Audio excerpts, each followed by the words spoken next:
in both the men's and the women's events? I would have thought so. I mean, we talked about the course itself being tweaked, but the start times also have been tweaked. When Haile Gebrselassie ran here, it was always a 7 o'clock start, and he said it was great for the first hour, but when the sun came up, it really posed him problems. That may be eliminated this year. Well, we are underway, as you can see, and you can hear a little bit of singing and chanting in the background. We've got the kind of Ethiopian choir fan club, so to speak, in the stand. They're here every year. The early start time doesn't seem to deter them at all. So that's what you can probably pick up. And you can see the flashing lights, almost like something out of a sci-fi film as they head towards us early on. And of course, it's going to be dark for about an hour. Lights are going to start getting light around about 7 a.m. So 60 minutes time. That's something they're going to have to manage as well, I think, is the glare of the lights, because when you're looking into a bright light and then you need to look down to a darker road to check your footing, check where people are in front of you, and that might pose difficulties in itself. You can also see it's quite foggy, so the humidity is pretty high here at the moment. I was talking to someone last night who was explaining to me that the dew point here is around about 13 degrees. So at that point, it's very, very difficult to sweat efficiently when you're racing, and it's already above that now today. So it is picking up for them, and it is drying out a little bit, but it's still very high and actually quite difficult conditions for marathon running. Yeah, I don't remember it being quite as misty as this in previous years. Well, I was here once, Trevor, when it was 10 degrees and foggy, really foggy. I mean, there is quite a heavy mist this morning, as everyone can clearly see. And I don't know if that's going to make any difference. I mean, Paula, when you ran yesterday morning in training, you said that your throat was hurting. There seemed to be quite a bit of pollution. Yeah, I mean, every year that you come back to Dubai, you see how much it's growing. And I guess it's inevitable within that. It's a huge city. That there will be levels of pollution. I maybe sensed it a little bit, not on the levels that I did in Beijing, but certainly on higher levels than other big cities that I've run in. This time in the morning on a Friday as well, when there's a lot less traffic around, I think it will be a lot better out there for these guys. Just spot Tola there, tucked in just behind the leading three. We've got a silver in the World Championships in London last August, and obviously he's also a medalist, as Pat was saying, an Olympic medalist at 10,000 metres. And I guess the key thing, as well as focusing in the early stages, Paul, is just keeping out of trouble. We've had incidents before where there's been problems at the start and very early on. You want to just make sure you veer away from any of that. You absolutely do, and maybe that preempted the decision to set off the elite this year an hour ahead of the mass race, because there was that little tussle at the start last year, and Bekele ended up going down, and that was pretty much race over for him. So in this way, they get underway, and they've only really got probably less than 50 athletes on that start line to worry about, and it's quickly thinning out and spreading out, and they're starting now to concentrate on just getting themselves settled into that rhythm, not using too much energy early on. You can see the three pacemakers basically doing their job perfectly with a wall in front there, and the other runners just settling down behind them. Can't really assess too much of who's in that pack around them because it's dark, so they really are just concentrating on just making sure they're in their right position, and they're starting to feel their way into the rhythm. You can see that the street lights are providing a decent amount of light there, and they also have a bike in front of them this year. There is no blue line or white line or any coloured line designating the shortest route on this Dubai course. They actually follow a cyclist who's dressed in blue, and he measures the course and knows that shortest line, so they'll be looking out for him, or the pacemakers will certainly be looking out for him. So they've gone through the first kilometre in 2:56. You mentioned that early on in the race, Paulie, you kind of get an idea of how your body's feeling. At what point in a race do you actually think, do you know what, I'm going to go fast today? Is it at this kind of stage, or halfway, or is it a plan that you even think about a day before, a month before? How does it work? It's definitely something I think you think about within the race, but inside that I think it's very unique to each athlete. I like to get to halfway and then really put the hammer down from halfway. I always felt that for me it was easier to run negative splits in a marathon and better to run fast that way. So to get to halfway feeling good and then push on from there. But you know you're feeling good in the first half, but it's about keeping a lid on it and controlling it. So the pacemakers out front. And I'm sure they're appreciating the fact that they're out on their own, so to speak. It is the loneliness of a long-distance runners, plural, with the fun runners waiting in the wings, so to speak, for their turn a little bit later.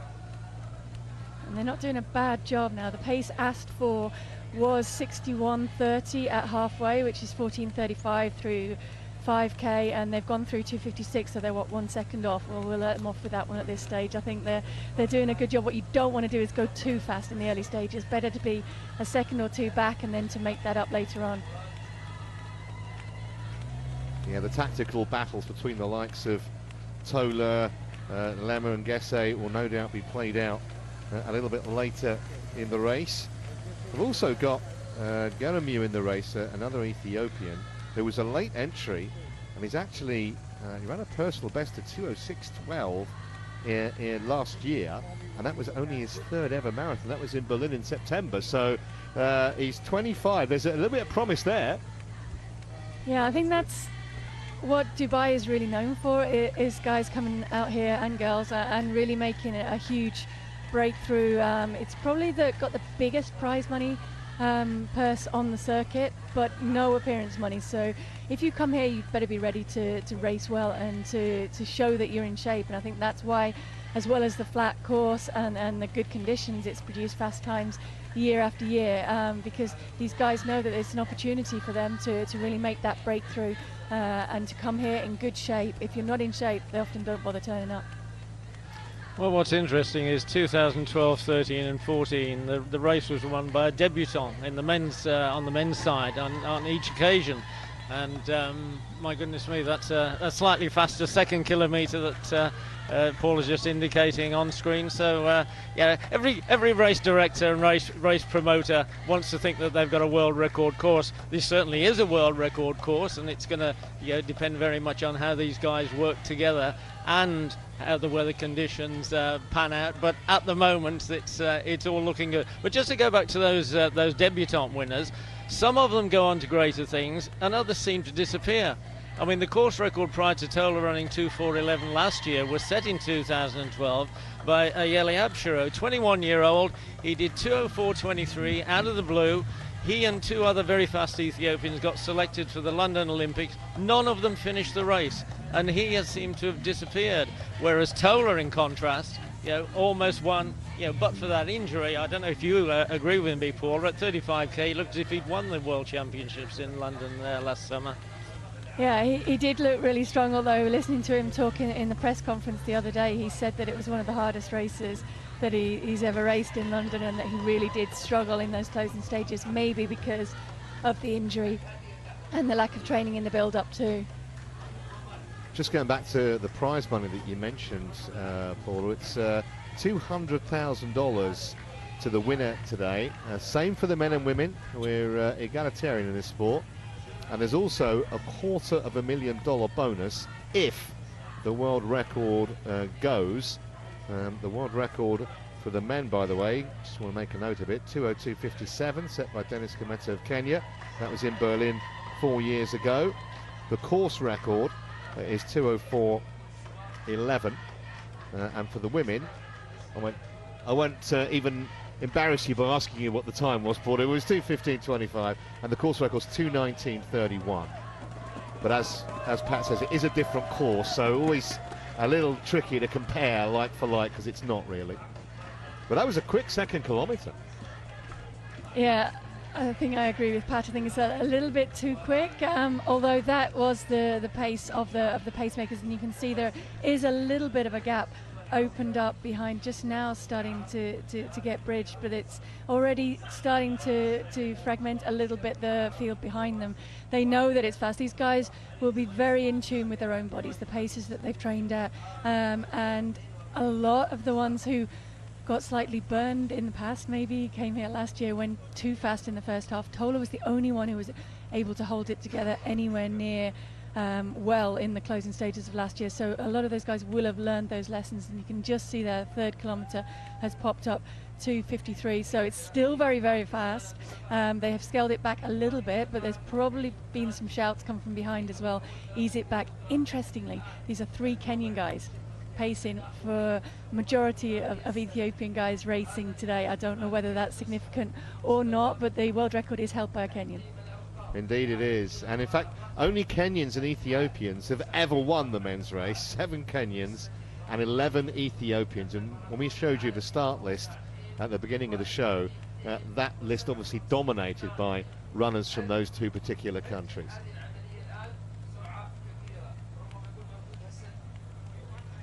So those 3 at the front, all placemakers. There's Tola in the blue, looking very strong. He was only the 8th fastest man in the field actually last year when he won the way. We were talking about it being a surprise. He may have even surprised himself, but I was interested in what he said after. He said he thought he could have gone quicker. He could have gone inside 2:04, he said. Yeah, and I think probably could have done, because that was a little bit too fast in the early stages last year. And if he'd gone through, say, in 62 minutes at halfway last year, maybe he could have run faster, but it's easy to say that afterwards. It's what you do on the day and that really counts. And it's actually Ronald Korir of Kenya who is sitting in behind the 3 Kenyan pacemakers at the moment, and then Tola and Tura, they're just tracking him behind, but allowing a little bit of space to open up, which indicates that maybe they recognise that it's a little bit too quick in these early stages and they don't want to get carried away too early. Yeah, Korir's got a personal best, 2:07.26. That was in Frankfurt a couple of years back. He had an in and out 2017, probably fair to say, but he did finish 3rd in Madrid last year. Well, I think it's worth mentioning in the last 5 years, only once has the men's winning time been outside 2:05. It's a very, very fast course, just to underline how fast this is. And why is that, Pat? Is it a combination of the surface, how flat it is, the conditions? Well, it's probably the best road surface I would think anywhere in the world. I don't know if Paula, you've had a chance to run on any of this course, but I mean, even driving, you can see it's almost as if the roads are tailored like good lawns. You know, a bit like this is a Wimbledon, if you like, of marathon courses, or certainly surfaces. Yeah, I think the only course you could probably compare it with in terms of the road surface is maybe Berlin, but it's definitely manicured out there, and it's smooth. You'd be hard pushed to find any pothole or anything in this road, and it's not concrete, which is significant. We see the 4th kilometre, they've settled down back now into that 2:56, which is better, and there's probably some relief in the pack behind that's eased back to that pace. They do see the clock on the car in front of them, so every kilometre they will see the previous kilometre or the kilometre they've just passed flash up on the car in front of them to give them an indication of how fast they're going. There was some debate over whether they would get shouted out to them, the splits every kilometre last night. I'm not sure whether that's happening or not, but certainly they will see the cumulative time and the individual kilometre splits. That's Seifu Tura on the right-hand side of your screen in the orange, running alongside Tola, who's one of the youngest in the field. Is in his early 20s. Hasn't got too much marathon experience, but he was 2nd in Seoul just a couple of months ago. In fact, he ran inside 2:10.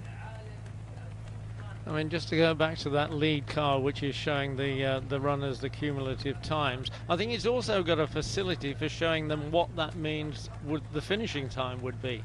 So, I mean, they should be getting a lot of very good information out there.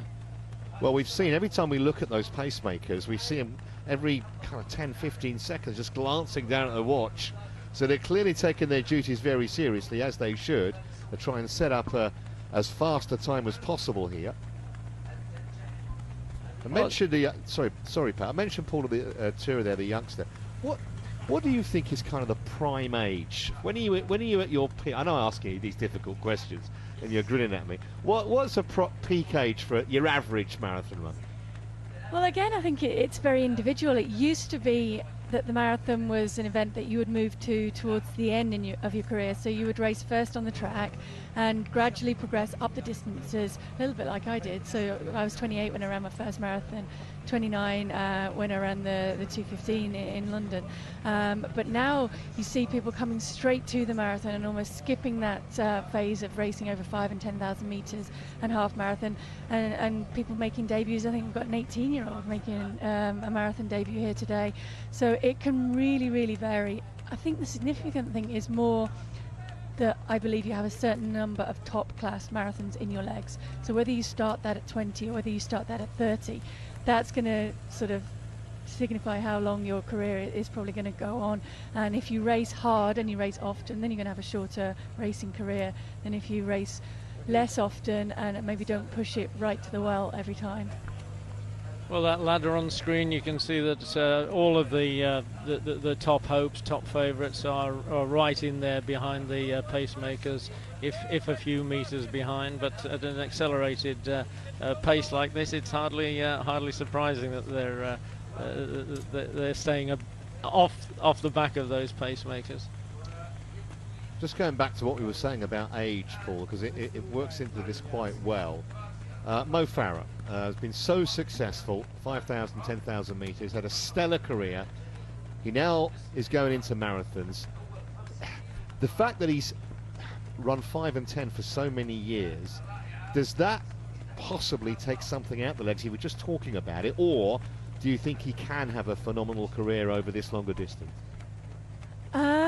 It's a good question, because I think that, in all fairness, for Mo Farah, he's shown that he's the best in the world over 5 and 10,000 metres, double Olympic champion, how many times world champion. He's put those races back to back, and he's shown that he is the best in the world right now over those distances. He hasn't shown that yet over the marathon, and he is also world class over 1,500 metres. So to have that range from 1,500 metres right up to the marathon is a very, very big ask. I mean, we see Galeta Burka running out here. She's run 3:58 over the 1,500 metres on the women's side, and only so far 2:26 at the marathon. So it is a big jump, and the style of running, the efficiency of running is very different. So Mo's aware of that, and I think he's more relishing the challenge of the fact that it's a distance he can sort of get his... They're laying down the gauntlet to him, and Gebre Selassie looks the strongest of the four, maybe.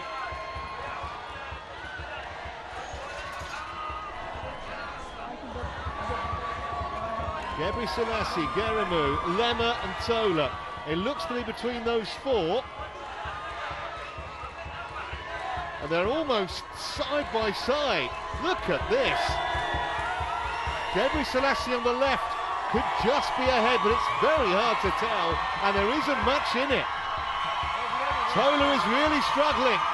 Geremu coming, Tola, Gebre Selassie.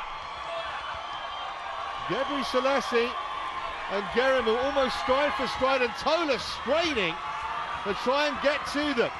Lemmer is back and forth at the moment. Haven't seen a finish like this for a long, long time. Geremu in the middle. Tola on the right, Gebre Selassie digging in for all he's worth. But it's Geremu who has the advantage now. He's asking all the questions. He's a couple of yards clear and trying to go away. Gebre Selassie's the only man who can run him down, but he's not going to do it.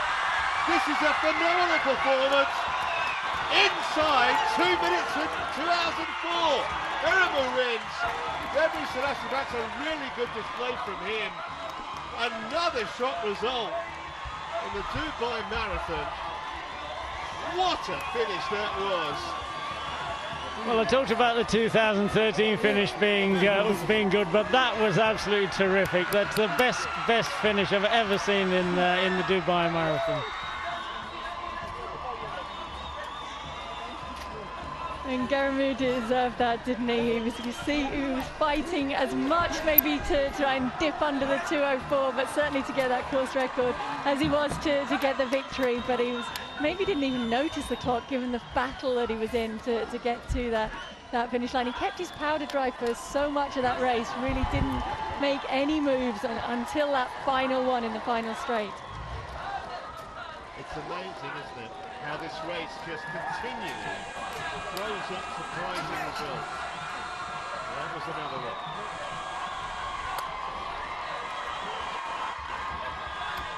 And in a really good time as well.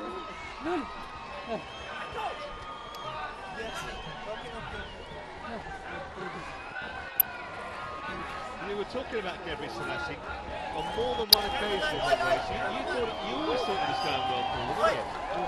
Yeah, I did. I mean, I think when you come in with the pedigree that he came in with over the half marathon distance, when you've got a 59.18 in your legs and you're still there in the closing stages, then you've got to be in with a good chance. And I think he thought he did, but he was just caught out, if you like, by just how much Geremu had left and how much he was able to fight and to raise it in that closing straight. I don't think that Gebre Selassie finished badly by any means. He ran extremely well, and well, obviously he's running personal best and it's his debut, but he's running probably, I'm not sure what the fastest debut time ever is, but I think he's probably got to be close to that with that run there today. And you can see Tutola gave it everything.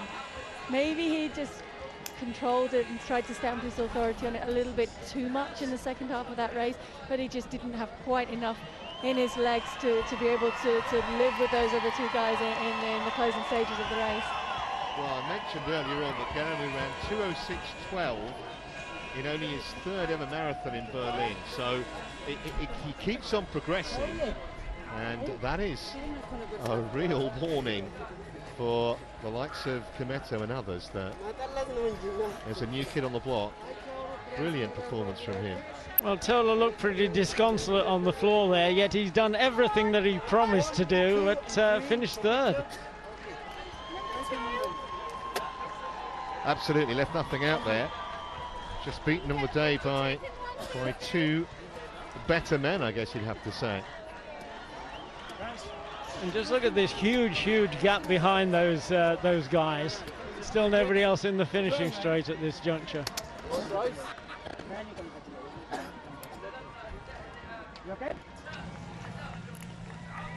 So the leading women are around about 13 minutes or so from hitting the tape on the line, and Tedesse and Tesfaye and Rosa Dereje we mentioned, who's right up there. Looks like 6 of them, with Tesfaye trying desperately to hang on at the back. And the 3 pre-race favourites have all gone by the board. Mergia dropped out. We're pretty sure Dibaba must have dropped out too. You still have Tegefa in there though, who is the defending champion and still looking good at this stage. Though I would say that Rosa Dereje is looking very, she's just sat there the whole race looking very composed, slightly higher arm carriage than the other girls around her in that race. That's not that unusual. I guess Mary Kitani is also known for running with quite a high arm carriage, and it's what she's used to, and it's working very well for her to this point. Well, we know that the men's course record has gone. I wonder whether the women can do the same. 2:19.31 is the course record for the women. As Gebre Selassie finished a very creditable second.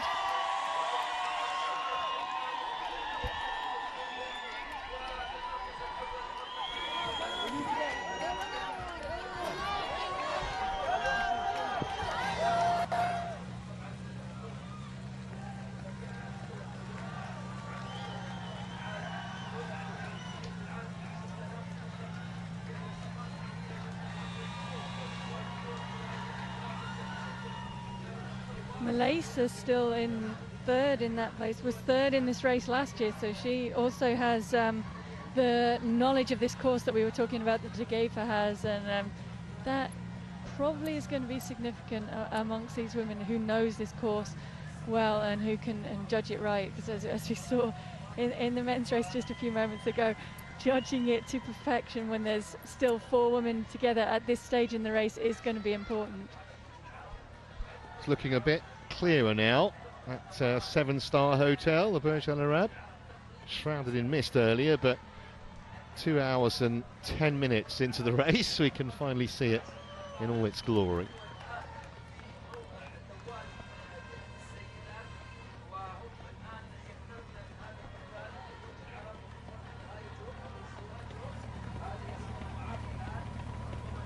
Well, This is promising to be as good a finish as in the men's race, and I think we can safely say it's going to be an Ethiopian woman who's going to win as well as an Ethiopian man, if not top three too.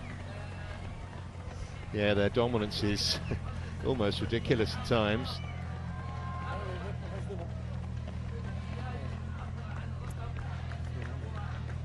It's Dereje up the front. Elise just on the right-hand side in the orange vest.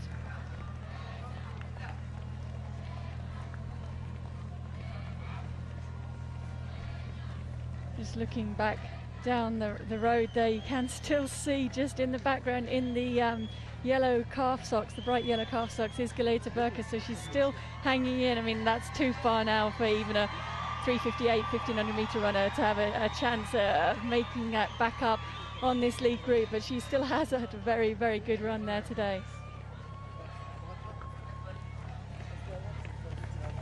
Well, it looks like 3 medals to be decided by the 4 of them, or between the 4 of them. And De Geefer right where she would want to be. She's seen Mergia fall by the wayside, Dibaba fall by the wayside, but she's still got work to do. And that is the 40-kilometer drink stations going by. They were running by there, so it means 2 kilometers to go, which means they are on sub 2:20 pace, so course record is definitely on, and personal best for, I think, all of these women.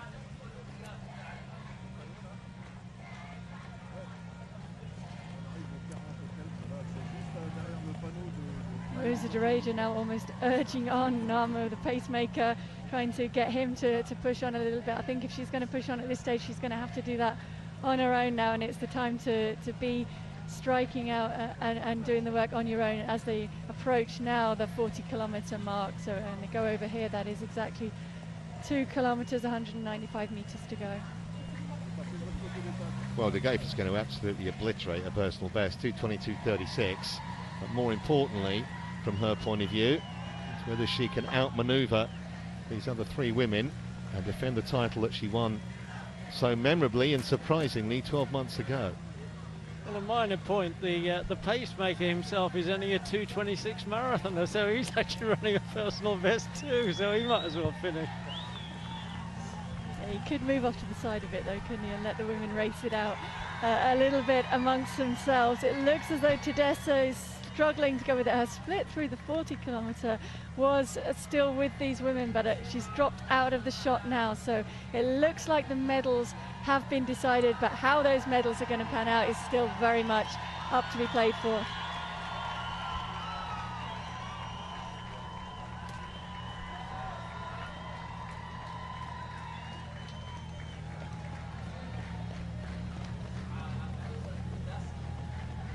Well, he still looks like he's enjoying himself, that pacemaker, doesn't he? He's been grinning around at the 3 women with him.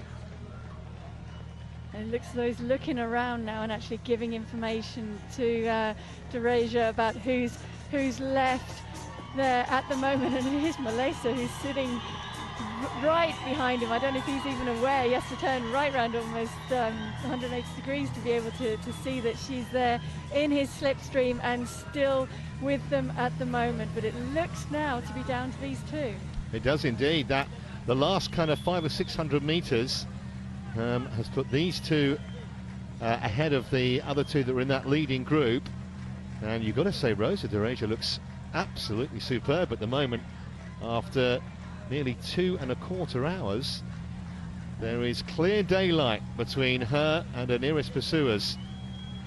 And if you look at those 5k splits up on the screen there, you can see how that race has progressed in contrast to the men's race. This race has got faster and faster as it's gone on, and the fastest split yet between 35 and 40 kilometers, 16:20, which is approaching 2:15 pace, if not on it, and that's why it's done the damage that it has, and that's why you've seen Rosa Dereje pulled away and clear of the rest of the women in this field, and it's going to be in the end, I think, a comfortable victory for her.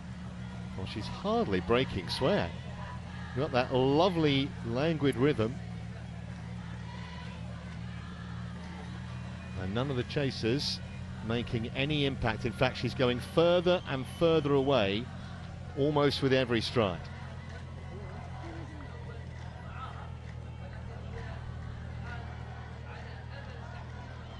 Well, she looks so good that there's little chance of her now being caught or failing to win, wouldn't you think? Well, she does look very, very composed. As we've talked about, though, sometimes that appearance can be deceptive. People can look composed even when they're falling apart inside, and other people can look as though they're falling apart and they're still holding it together very, very well. So pretty much the only person who can get this wrong now is her. If she's misjudged this slightly coming into the finish, but it doesn't look like she has. She's kept herself in a very good position all the way through this race. She's about to make the turn now into the finishing straight and still looks comfortable, maybe starting to sway a little bit with her shoulders, a little bit more than she was earlier on in this race, but that's of course inevitable, and you can see how much the gap has grown, and now it's Milesa who's paying for having tried to go with her and trying to stay with her, and she's slipped back from second to third. And she's in the last kilometre now. Surely there's only about 3 minutes left to run, and with that camera foreshortening, there's got to be at least 50 metres there. Yeah, it looks a done deal unless something quite spectacular happens. She's a fascinating performer, Dereja. I mean, I mentioned she'd won a couple of Shanghai marathons, the first of which she took around about 5 minutes off her personal best, and her personal best going to get absolutely obliterated again today. 2:22.43. She's going to be several minutes inside that. And it is only 11 weeks as well since that personal best that she's run, so that's a very quick turnaround on top of a year in which she's run 3 marathons already. So coming back to here, having run 3 in 2017, that's a lot of marathons at a young stage in your career, but certainly announcing her arrival as one to be watched on the women's marathoning scene. So the race looks for second and third at the moment. Dereja incidentally 6th in this race last year. It looks as if she's going to turn that into a win this time. Well, if she looks behind her, she'll see there's not a great deal of danger. Tedeschi currently in that second place.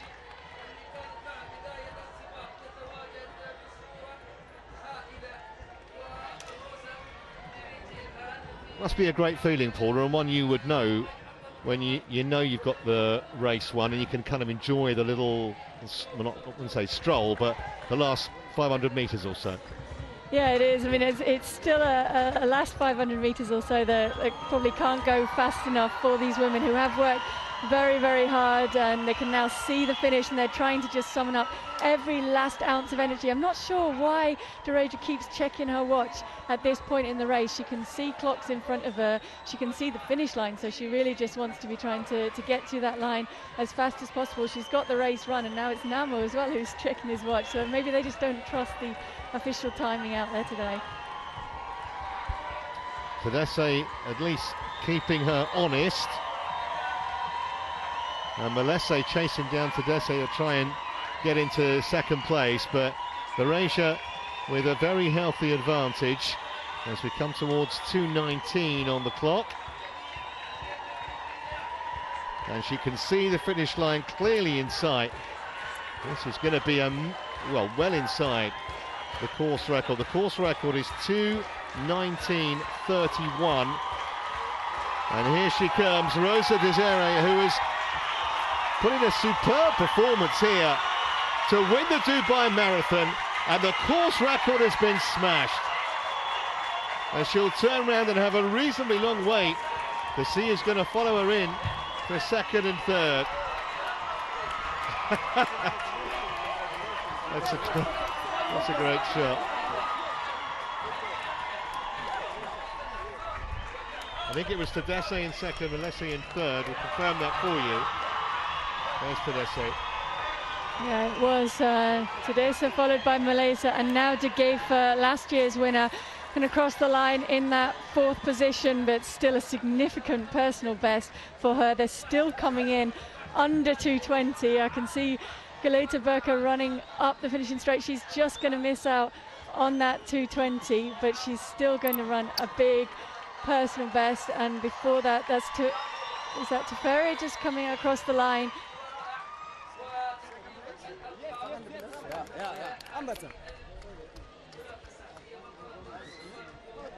Well, it's the kind of event that just keeps bringing up surprise winners. We saw it last year, we've seen it again today. Confirmation Tadesse finished second. Pretty sure it was Melesse in third.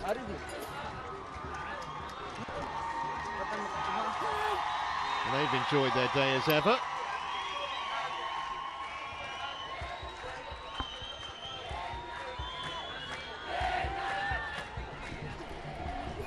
Needs a bit of help. I think she's okay, just a precaution.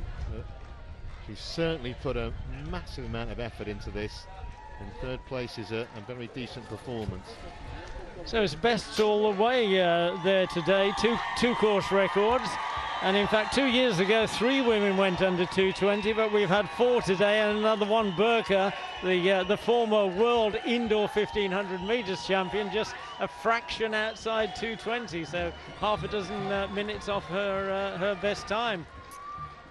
It's actually a second successive third place for Gabrielle Melesse. Miss Burka.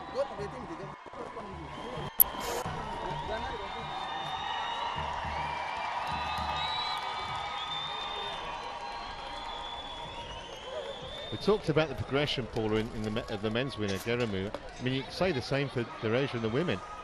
As we just see Dida staggering across the line there. And unfortunately, when you get to the closing stages of the marathon and these women are doing all that they can just to keep their body moving until you cross the line, and you cross the line and it's like your mind just quits on you and stops trying to will your body anymore because you've stopped and you've finished, and it's not quite sure how to best to support itself, but she's got help there and I think she's okay.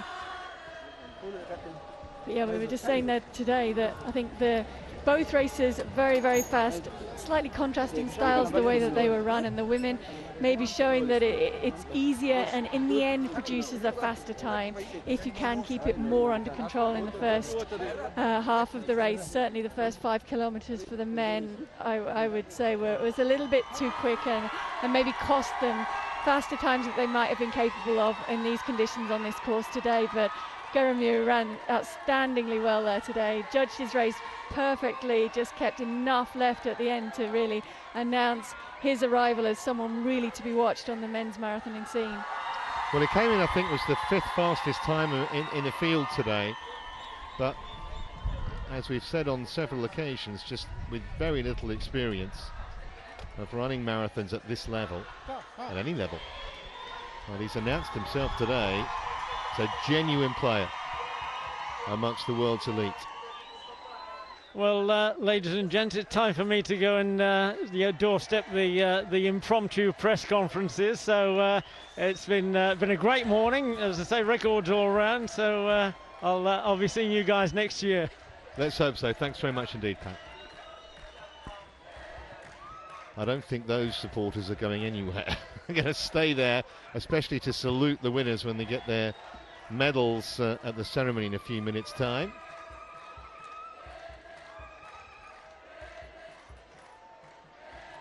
It's amazing though, Paula, how this event just keeps on throwing up shot winners. You can't predict anything here, can you? No, you can't, and I think the more that it does that, the more that it grows, and I think the Standard Chartered Dubai Marathon is really becoming known, certainly in Ethiopia, as the place where you can go to make your mark, to see how good you can be. So a lot of these men and women will be training away for most of the year, getting ready for this race, getting ready for the chance to see exactly what they're capable of, and to go and chance their arm at this mythical distance of the marathon and see what they can do over it. And Rosa Dereja has it's a while, I think, since she was here. She has raced before. It's her second appearance. So last time she finished 6th in this race in 2:26, so she's taken huge strides forward in that time. She's taken time to learn the trade of marathon running and to really judge it perfectly today. Just doing the obligatory photos, having said thank you to the fans, and now she's got the flag as well. I want to say, she doesn't look particularly tired, does she either? I guess when you've won a race, you're relaxing a bit, but she looks She looked so fresh throughout the whole of that race.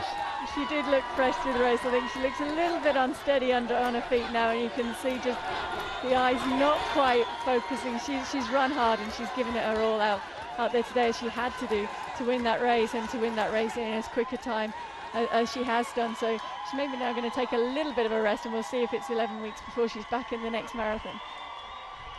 Yeah, that is very tidy work, isn't it? Just 11 weeks, wow. And 2 victories inside 3 months.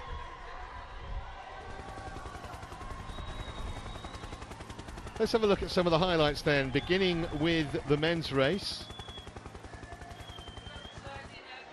They went off at absolutely breakneck speed. Probably turned out to be too quick in hindsight, certainly in terms of producing a lightning quick time. 3 pacemakers soon became 1. And just after the halfway point, it was clear that we weren't going to be in for a world record, despite the pacemaker checking his watch. He dropped out. That left the Magnificent 7. Nearly a problem for Tamarat Tola, with an anxious moment there, getting his water bottle. He recovered okay. At one stage he looked the likely winner, but it was an absolutely thrilling finish, which saw Gerimu out-sprint Gebri Selassie, with Tola back in 3rd place. A brave attempt to defend his title from 12 months earlier. He looked pretty disconsolate, but didn't really have anything to reproach himself for.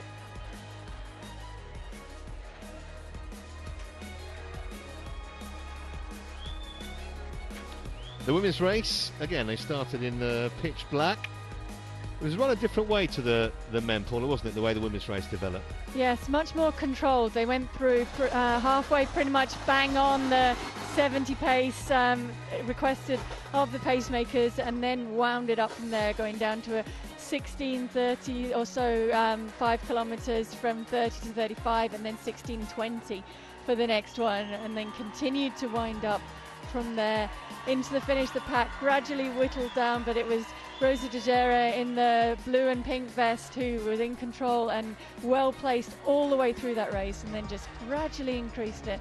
No significant sprint as we had in the men's race, but just a raising of the pace to a victory that was very well deserved, smashing her personal best and taking 4 women through that 2:20 barrier.